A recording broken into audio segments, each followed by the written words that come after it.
আসসালামু আলাইকুম দর্শক, সাফা বাংলা টিভির আজকের সংবাদে আপনাদের স্বাগতম। শুরুতেই থাকছে প্রধান প্রধান সংবাদ শিরোনাম। অধিকাংশ আন্দোলনের নেপথ্যে আওয়ামী লীগ নেতারা উস্কানি শেখ হাসিনার। আরও থাকছে খালেদা জিয়ার ফিরে আসা গণতন্ত্র উত্তরণকে সহজ করবে, যা বললেন মির্জা ফখরুল। সর্বশেষ হাসনাতের উপর হামলার ঘটনায় মামলা, গ্রেপ্তার ৪৩। দেশ বিদেশের সকল সংবাদ সবার আগে পেতে চ্যানেলটি সাবস্ক্রাইব করে রাখুন। এবার বিস্তারিত। আওয়ামী লীগের নেতা দেশের ভেতর বাইরে বেশ সক্রিয়, চালাচ্ছেন নানা অপতৎপরতা। হোয়াটসঅ্যাপ গ্রুপ সহ বিভিন্ন মাধ্যমে নেতাকর্মীদের উস্কে দিচ্ছেন শেখ হাসিনা। শুধু তাই নয়, পার্শ্ববর্তী একটি দেশে বসে নিয়মিতভাবে গোপন বৈঠকও করছেন তারা। এমনকি ক্ষমতাচ্যুত প্রধানমন্ত্রী শেখ হাসিনা নিজেও নেতাকর্মীদের সঙ্গে টেলিফোনে কথা বলছেন। উদ্দেশ্য দেশকে অস্থিতিশীল করে বর্তমান সরকারকে প্রশ্নবিদ্ধ করা, পাশাপাশি জাতীয় নির্বাচন অনুষ্ঠানের প্রয়োজনীয় প্রক্রিয়ার স্বাভাবিক গতি ব্যাহত করা। এক্ষেত্রে যে কোনো সময় বড় ধরনের নাশকতা ঘটিয়ে পরিস্থিতি ঘোলাটে করতে পারে এমন আশঙ্কা সংশ্লিষ্টদের। তাদের আরো অভিমত, নাশকতার কাজে ব্যবহার করা হতে পারে আওয়ামী নেতাকর্মীদের হাতে থাকা ৫,৫০০ অস্ত্র। ফ্যাসিবাদ সরকারের ১৫ বছরে ইস্যু করা এসব অস্ত্র অন্তর্বর্তী সরকার ঘোষিত নির্ধারিত সময়ের মধ্যে জমা পড়েনি, ফলে এগুলো ইতিমধ্যে অবৈধ হয়েছে। এছাড়া পুলিশের কাছ থেকে লুট হওয়া ১,৩৭৫ অস্ত্র এবং ২,৫৭,৮৪৯ রাউন্ড গোলাবারুদ এখনো উদ্ধার হয়নি। এর বড় অংশই চলে গেছে নিষিদ্ধ ছাত্রলীগ ও যুবলীগ ক্যাডারদের হাতে, এমনকি মনে করছেন আইনশৃঙ্খলা বাহিনীর সংশ্লিষ্টরা।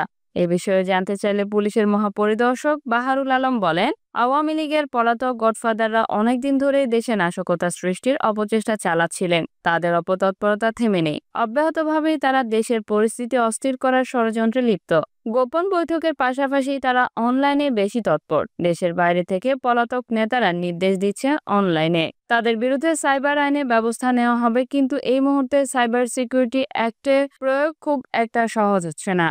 আগামী দিনগুলোতে এই অ্যাক্টকে অধিকতর কার্যকর করার প্রক্রিয়া চলছে। এক প্রশ্নের জবাবে তিনি বলেন, আওয়ামী লীগের যেসব নেতাকর্মী অস্ত্র জমা দেননি তাদের বিরুদ্ধে অস্ত্র আইনে মামলার নির্দেশ দেওয়া হয়েছে। ইতিমধ্যে মাঠ পর্যায়ে এর প্রয়োগ শুরু হয়ে গেছে। চলে যাচ্ছি পরের সংবাদে। বিএনপি চেয়ারপারসন বেগম খালেদা জিয়ার ফিরে আসা গণতন্ত্র উত্তরণকে সহজ করবে বলে আশাবাদ ব্যক্ত করেছেন বিএনপি মহাসচিব মির্জা ফখরুল ইসলাম আলমগীর। মঙ্গলবার সকালে রাজধানীর হযরত শাহজালাল বিমানবন্দরে প্রবেশের আগে সাংবাদিকদের কাছে এই আশাবাদ ব্যক্ত করেন। মির্জা ফখরুল বলেন, খালেদা জিয়া দীর্ঘদিন ফ্যাসিবাদের নির্যাতনে নির্যাতিত হয়ে ফ্যাসিবাদ বিদায় নিলে কারাবন্দী থেকে মুক্ত হয়ে চিকিৎসার জন্য বিদেশে গিয়েছিলেন। সেখানে প্রায় ৪ মাস চিকিৎসা শেষে আজকের দেশে ফিরে আসছেন। তিনি বলেন, এটা আমাদের জন্য, জাতির জন্য একটা আনন্দের দিন।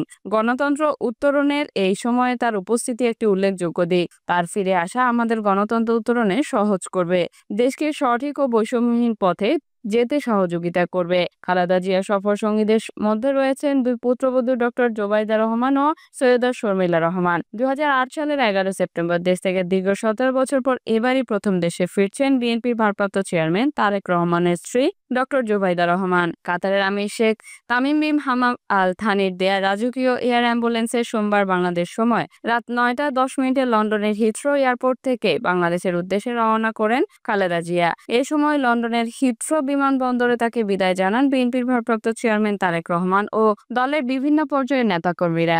চলে যাচ্ছি পরের সংবাদে।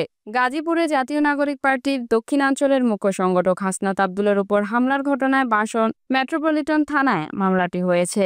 মামলা অভিযুক্ত ৪৩ জনকে গ্রেফতার করেছে পুলিশ। অন্যদিকে হামলার ঘটনায় জড়িতদের ২৪ ঘন্টার মধ্যে অনলাইনের আওতায় আনার জোর দাবি জানিয়ে আলটিমেটাম দিয়েছেন ঢাকা বিশ্ববিদ্যালয়ের কিছু শিক্ষার্থীরা। সোমবার রাত ৮টার পর গাজীপুর জাতীয় নাগরিক কমিটির আল আমিন বাদী হয়ে ১০০ জনের নামে উল্লেখ করে এই অনেকে অজ্ঞাত আসামি করে নগরের বাসন থানায় মামলাটি রুজু করেন। বাসন থানার অফিসার ইনচার্জ শাহিন খান মামলার বিষয়টি যুগান্তরকে নিশ্চিত করে জানান, মামলার অভিযুক্ত আসামি ৪৩ জনকে গ্রেফতার দেখিয়ে আদালতের মাধ্যমে কারাগারে পাঠানো হয়েছে।